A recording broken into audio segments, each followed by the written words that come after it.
tangan Tuhan. Segala sesuatu yang kita punya di muka bumi ini ada dalam tangan Tuhan.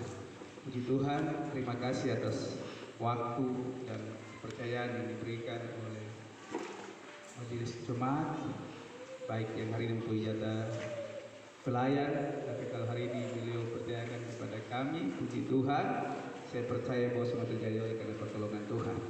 Mengawali firman Tuhan, saya punya kesaksian dalam kehidupan kami dalam beberapa minggu, 2 minggu.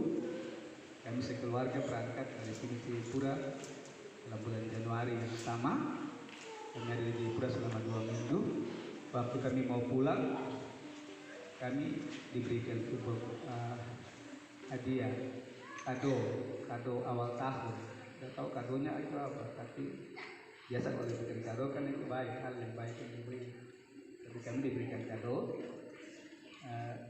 dalam waktu hampir 1 minggu kami mau pulang, istri sakit, batuk, beringus dan lain sebagainya, panas. Terus lanjut lagi yang ini sakit, batuk beringus yang sama, begini yang sakit lewat masuk ke saya yang sakit lagi. Terus yang terakhir laki-laki kecil yang bayi yang ada. Tapi puji Tuhan, saya percaya kalau hari ini kami semua masih ada itu karena pertolongan Tuhan. Terus anak laki-laki yang tua besok tanggal 1 Februari beliau anak ini masuk usia yang ke-6. Ulang tahun yang ke-6 besok tanggal 1 Februari. Puji Tuhan, kami semua masih ada karena pertolongan Tuhan. Dan hari ini dalam proses keberangkatan kami dari Jayapura itu kondisi saya juga masih dalam kondisi yang sakit. Kami berangkat dari Jayapura, begitu naik kapal, Tuhan tolong semua yang kami bawa, apa yang kami punya walaupun kondisi tidak nyaman, tapi Tuhan jaga dan Tuhan sertai sampai tibakan kami di tempat ini. Begitu naik di kapal, keluarga telepon, kamu kondisi bagaimana? Saya cuma katakan kami sudah sembuh, kami sudah sehat dan beban itu sudah tinggal di Jayapura. Kami pulang ke Tridui, pulang dengan kesehatan yang Tuhan beri.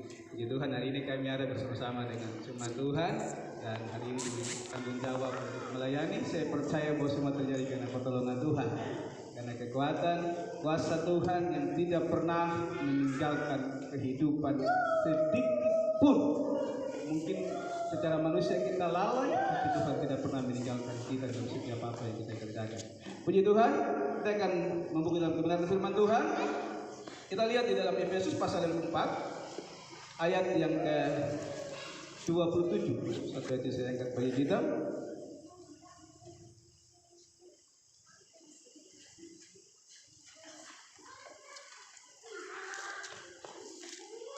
Kalau sudah dapat katakan amin.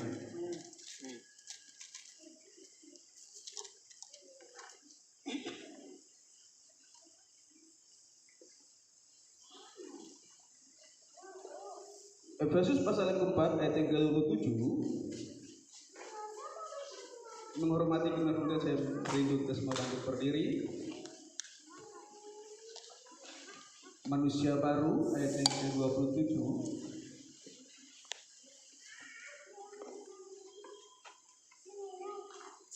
Kita akan baca bersama-sama.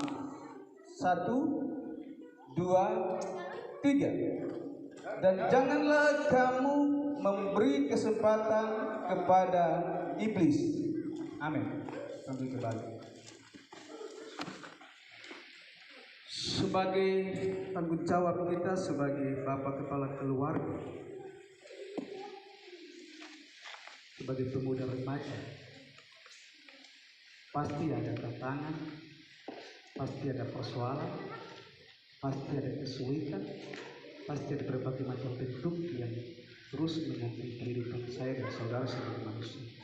Kita tidak luput dari hal-hal demikian, tetapi Tuhan rindu saya dan saudara bahwa janganlah beri kesempatan kepada iblis. Kenapa?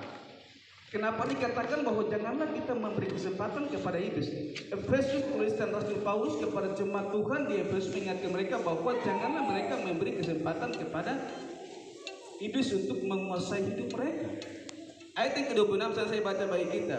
apabila kamu menjadi marah, janganlah kamu berbuat dosa. Janganlah matahari terbenam sebelum padam amarahmu. Marah itu ialah langkah yang dikerjakan oleh kuasa iblis untuk menguasai hidup saya dan saudara.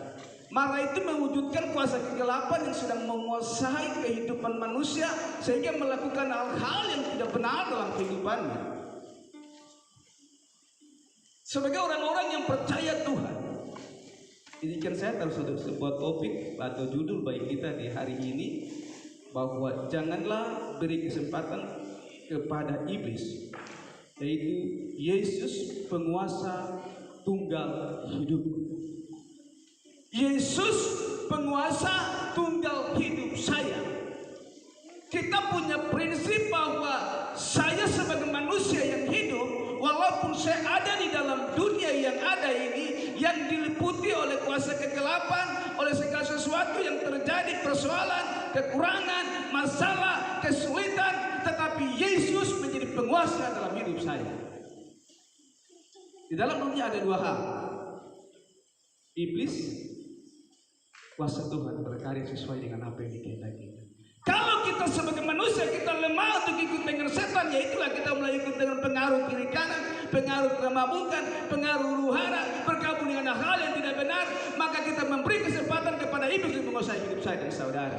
Tetapi kalau kita punya komitmen secara pribadi, kalau saya diajak untuk bergabung dengan hal-hal yang jahat, saya keluar dari hal-hal yang jahat. Saya diajak untuk ke sana membuat hal-hal yang tidak baik, saya keluar dari sana kembali ke Tuhan. Maka itulah prinsip saya dan saudara, bahwa Yesus menjadi hal tunggal bagi saya dan saudara. Itu prinsip. Jangan prinsip yang suka ragu-ragu, aduh saya ikutkan, tidak ikutkan, jangan. Mempunyai komitmen, prinsip saya kalau jadi anak Tuhan, kalau jadi anak Tuhan, jangan ragu. Ikut Tuhan, semua Tuhan siapkan. Yeremia 29 ayat 11 yang dikatakan, tiap rancangan Tuhan tidak ada rancangan Tuhan yang gagal ini. Masa depan itu Tuhan siapkan. Rancangan Tuhan segala sesuatu yang Tuhan siapkan bagi saya dan saudara. Prinsip saya dan saudara ialah percaya Tuhan bahwa Yesus penguasa tunggal hidupku dan tidak ada yang lain. Itu sebabnya janganlah memberi kesempatan kepada iblis. Kesempatan apa? Banyak kali iblis gunakan dalam kesempatan itu. Apabila telinga kita gunakan untuk mendengarkan hal-hal yang seakan terbawa terpengaruh, kita ini bagus, kita ke sana boleh, ini kita ke sini boleh, kita mulai terpengaruh. Apabila pandangan mata kita yang salah, oh hal itu bagus sekali, perempuan itu cantik, dan lain sebagainya. Ini iblis gunakan semua hal untuk membawa kita kepada hal yang tidak benar. Tapi marilah kita punya prinsip bahwa Yesus penguasa tunggal hidup saya, dan saya tidak terpengaruh dengan kondisi apapun. Saya cuma bisa percaya bahwa Yesus adalah Tuhan yang hidup hari dan selama-lamanya. Mazmur 121 ayat 1.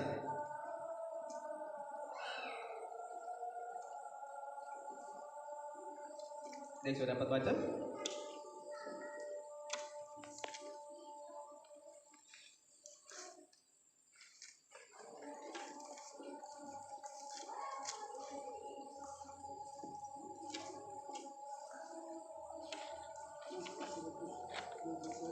Ayat yang 1. Tuhan penjaga Israel.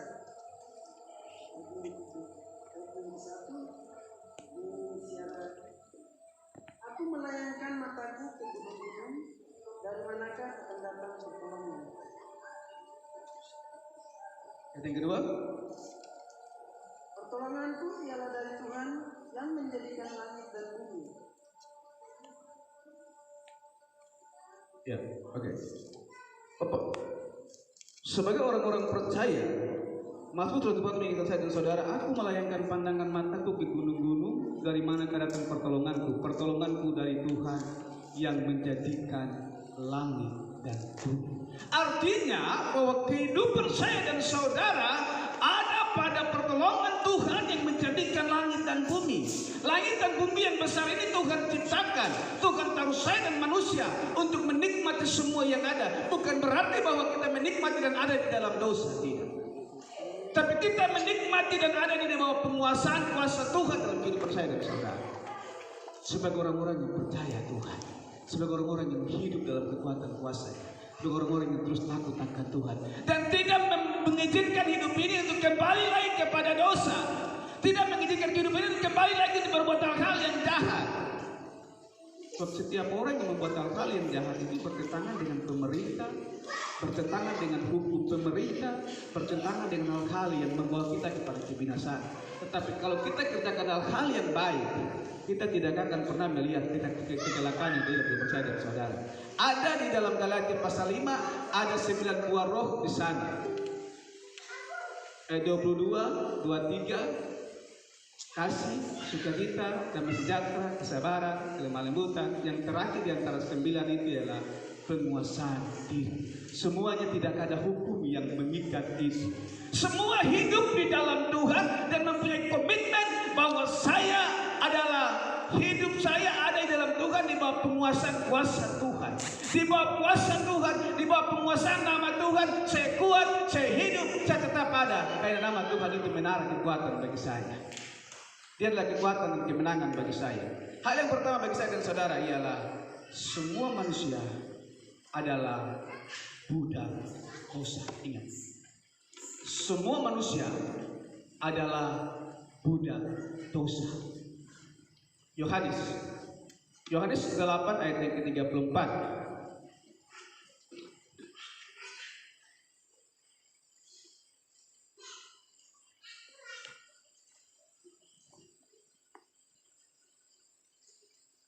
Kita berdoa bagi kita.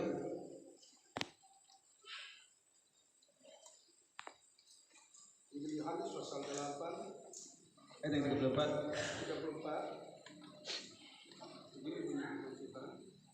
Kata Yesus kepada mereka, aku berkata kepadamu, sesungguhnya setiap orang yang berbuat dosa adalah hamba dosa. Amin. Setiap orang yang berbuat dosa adalah hamba dosa. Berarti setiap orang yang dalam kebenaran adalah hamba kebenaran, hambanya Allah, pemilik Allah, menjadi ahli warisnya Allah, menjadi tuannya Allah. Allah hadir dalam kehidupannya dan memberi kekuatan dalam setiap waktu.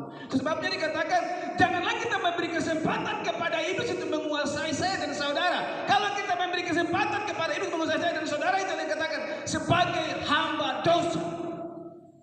Mau tidak mau, suka tidak suka, tetap bagian ini menjadi milik saya dan saudara apabila kita hidup di dalam dosa. Menjadi hamba dosa, diperbudak oleh dosa, diperbudak untuk percaya gunung, percaya kayu ini, percaya hal sana, percaya yang itu boleh, percaya yang itu boleh, tidak percaya Tuhan lagi. Ayat selanjutnya, lihat di Korintus 2 Korintus pasal yang ke-12 ayat yang kedua. Kan sudah dapat baca?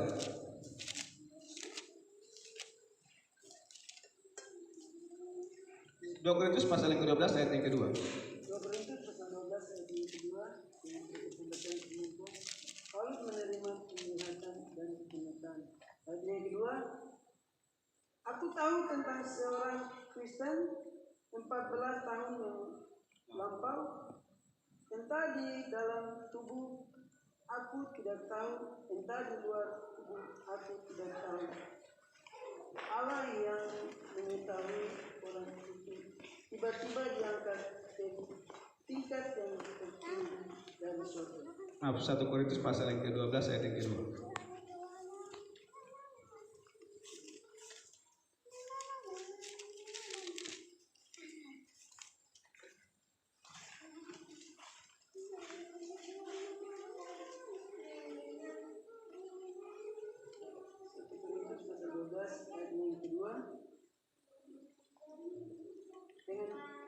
Pembacaan firman Tuhan, rupa-rupa karunia tetapi satu roh. Ayat yang kedua, kamu tahu bahwa pada waktu kamu masih belum mengenal Allah, kamu tanpa ditarik kepada berhala-berhala yang bisu. Amin. Amin. Kamu tahu bahwa pada waktu kamu masih belum mengenal Allah, kamu tanpa berpikir ditarik kepada berhala-berhala yang bisu. Artinya kehidupan kita belum mengenal Tuhan, kehidupan kita ada di dalam kegelapan, kita dibawa ke hal-hal yang bisu. Contohnya, mungkin di lingkungan kita ada teman, ada pemuda remaja, ada saudara, ada kita untuk hal-hal yang mungkin keluar daripada kebenaran firman Tuhan, bukan hal-hal yang jahat. Sebelum kita mengenal Tuhan, pribadi kita jauh daripada Kristus. Tetapi setelah kita mengenal Tuhan, kita bertobat, kita hidup di dalam Tuhan, kita mengenal Tuhan sebagai Tuhan dan Juru Selamat kita yang hidup. Kita punya prinsip bahwa saya tidak diperbudak lagi oleh dosa. Saya tidak hidup lagi di bawah kuasa dosa. Saya tidak dibawa lagi dalam hidup yang tidak benar dalam kehidupan diri saya secara pribadi. Tetapi saya menjadi milik Kristus. Saya tetap menjadi hidup yang baru dalam Yesus Kristus. Sebab di dalam Roma, Paulus dengan jelas mengatakan, Roma pasal 8 ayat yang keempat, pasal 14 ayat yang ke-8, baik hidup, baik mati, saya adalah milik Kristus. Kita punya prinsip, kita punya komitmen bahwa saya tidak berpengaruh lagi.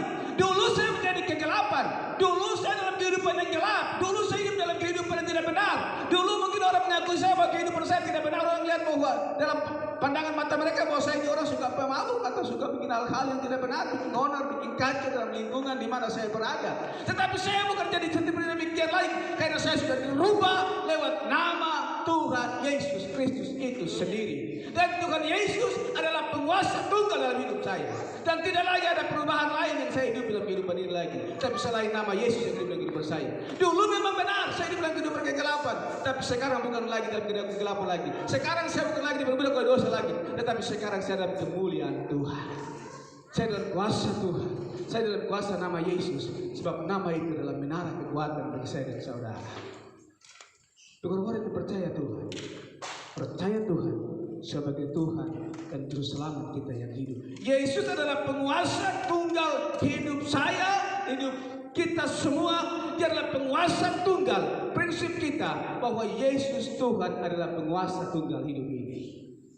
Dan saya tidak diperbudak lagi oleh dosa yang tadi sampaikan lewat kebenaran firman Tuhan.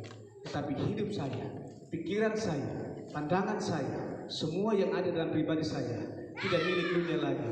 Walaupun saya di dalam dunia, tapi semua yang ada pada saya adalah milik Kristus Tuhan Yesus itu sendiri. Bagi orang-orang yang percaya Tuhan, itu hal yang pertama bagi saya dan saudara. Hal yang kedua, Yesus menebus kita untuk menjadi miliknya. Yesus menebus saya dan saudara untuk menjadi miliknya. Kalau kita sudah menjadi milik Tuhan, berarti kita bukan lagi menjadi milik dunia, tidak. Tetapi Dia menebus saya dan saudara untuk menjadi miliknya. Berarti kita menjadi pekerja Kristus, hidup di dalam Tuhan, setia dalam setiap apa yang kita kerjakan, lakukan apa yang Tuhan kehendaki dalam kehidupan kita, maka kita akan diberkati. Ini dari pengumuman tadi dari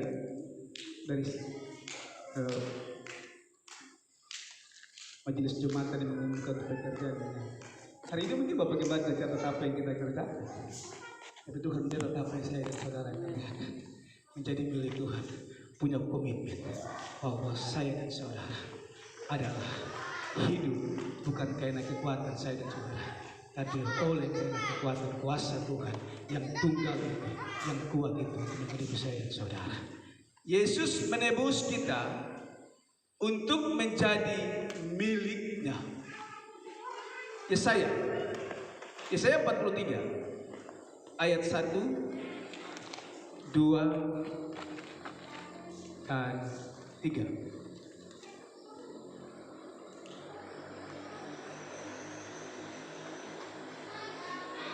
Kalian sudah dapat baca? Yesaya 43 ayat 1 sampai dengan ayat yang ketiga.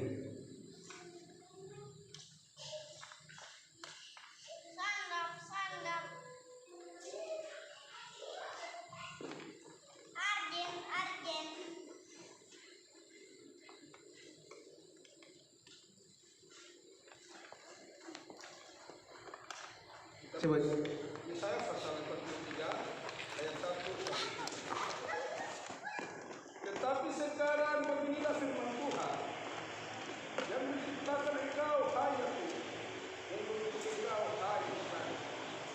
Janganlah takut, sebab aku telah menebus engkau. Aku telah memanggil engkau dengan namamu. Engkau ini kepunyaanku. Ayat 2. Apabila engkau menyeberangi melalui air, aku akan menyertai engkau. Atau melalui sungai-sungai, engkau tidak akan dihanyutkan. Apabila engkau berjalan melalui api, engkau tidak akan dihanguskan. Dan nyala api tidak akan membakar engkau. Ayat 3. Sebab akulah Tuhan Allahmu yang Maha Tinggi. Allah Israel, juru selamatmu. Amin. Amin. Amin. Firman Tuhan mengajak saya dan saudara dalam Yesaya bahwa Yesus telah menebus saya dan saudara.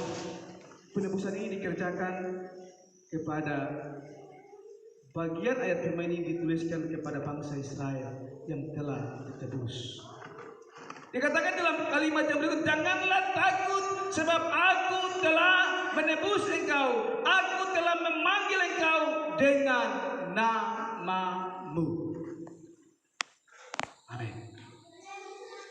Tuhan menebus saya dan saudara.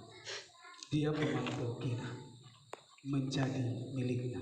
Ayat yang kedua pun, di ayat yang kedua dikatakan bahwa apabila engkau menyeberang melalui air, aku akan menyertai engkau.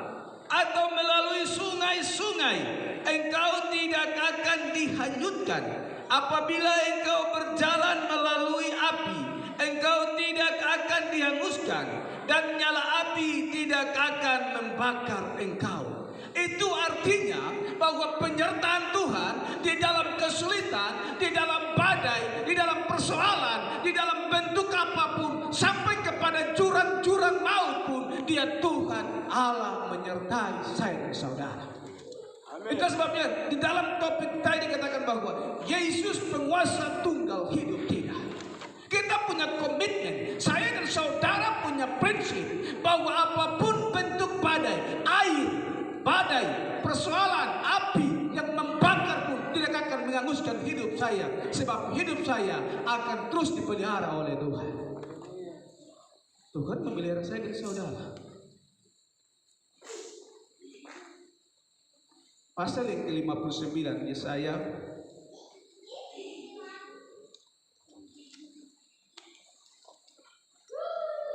ayat 1 dan dikatakan, tangan Tuhan tidak kurang panjang untuk menolong, mata Tuhan tidak kurang pendek untuk melihat saya dan saudara.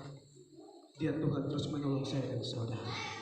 Hari ini sebagai orang-orang yang percaya Tuhan, harapan kita hanya kepada Yesus Kristus. Apapun yang terjadi, kita punya prinsip bahwa Yesus telah menebus saya dan saudara. Oleh karena dosa-dosa kita dibawa dan terpengaruh dalam lingkup kehidupan yang tidak benar. Tapi Dia Tuhan membawa saya dan saudara untuk kembali mengenal Dia sebagai Tuhan Allah yang hidup hari ini dan selama-lamanya.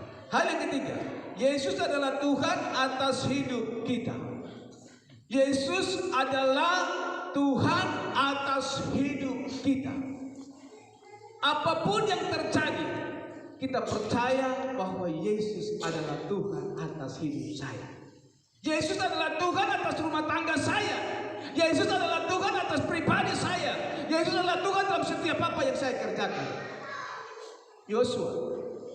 Yosua pasal 14, pasal 24. Ayat yang ke-14 dan ayat yang ke-15. pasal 24 ayat yang ke 15 dan 14 dan 15. Baca ayat yang 15 saja.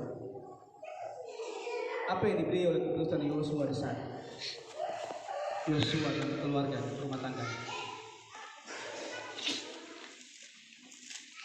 Sudah 24 sudah dapat Tuhan mau terima aja sudah dapat ini.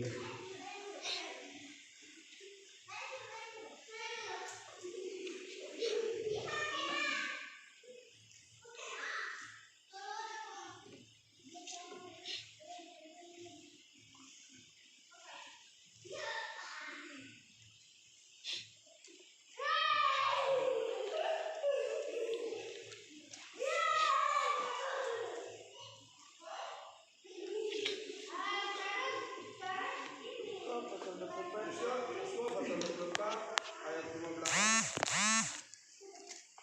Tetapi jika kamu anggap tidak baik untuk beribadah kepada Tuhan, pilihlah pada hari ini kepada siapa kamu akan beribadah. Allah yang kepadanya beribadah di seberang sungai Efrat, atau Allah orang Amori yang negerinya kamu yakini. Tetapi aku dan seisi rumahku kami akan beribadah kepada Tuhan. Amin. Amin. Kalimat terakhir dari ayat 15 itu, tetapi aku dan seisi rumahku kami akan beribadah kepada Tuhan. Ini sebuah prinsip komitmen Yosua kepada bangsa yang dia pimpin, bangsa Israel yang besar. Prinsip saya dan saudara secara pribadi, bahwa saya secara pribadi tetap mau terus beribadah kepada Tuhan. Rumah tanggaku, anak-anakku, apapun yang terjadi, kami terus mau beribadah kepada Tuhan. Dan mempunyai komitmen bahwa Allah penguasa tunggal hidup ini. Kalau kita punya komitmen bahwa Allah penguasa tunggal ini, berarti kehidupan kita terus bawa sebagai satu mesbah yang berkenan kepada Tuhan. Ibadah kita, semua yang kita kerjakan untuk memuliakan Tuhan. Waktu kita memuliakan Tuhan, maka kita pun akan melihat apa yang Tuhan kerjakan dalam kehidupan saya dan saudara. Apa yang Tuhan kerjakan? Dalam Ulangan 28, Tuhan akan mempersiapkan berkat laut, darat, sumber, lumbung dapur, usaha, pekerjaan. Dia akan siapkan untuk saya dan saudara. Asal kita mau mendahulukan ibadah kita, komitmen kita, prinsip kita, bahwa saya terus menjadi milik Tuhan. Dan bagian ketiga tadi saya katakan bisa dan saudara, bagian yang ketiga, Yesus adalah Tuhan atas hidup kita. Yesus adalah Tuhan atas hidup kita. Kisah para Rasul pasal ke-10 ayat yang ke-36.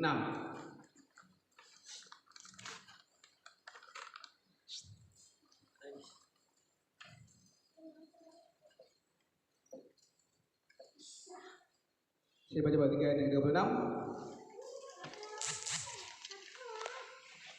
Itulah firman yang ia suruh sampaikan kepada orang-orang Israel, yaitu firman yang memberitakan damai sejahtera oleh Yesus Kristus yang adalah Tuhan dari semua orang. Yesus Kristus adalah Tuhan dari semua orang.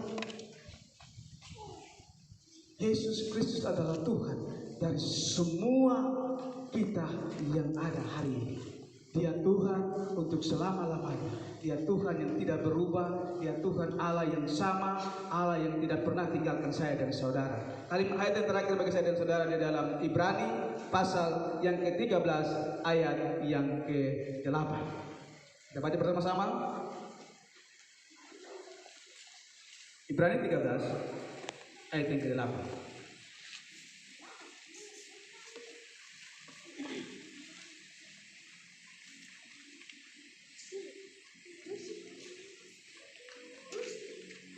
Baca bersama-sama Ibrani 13 ayat yang ke-8. Masih dapat?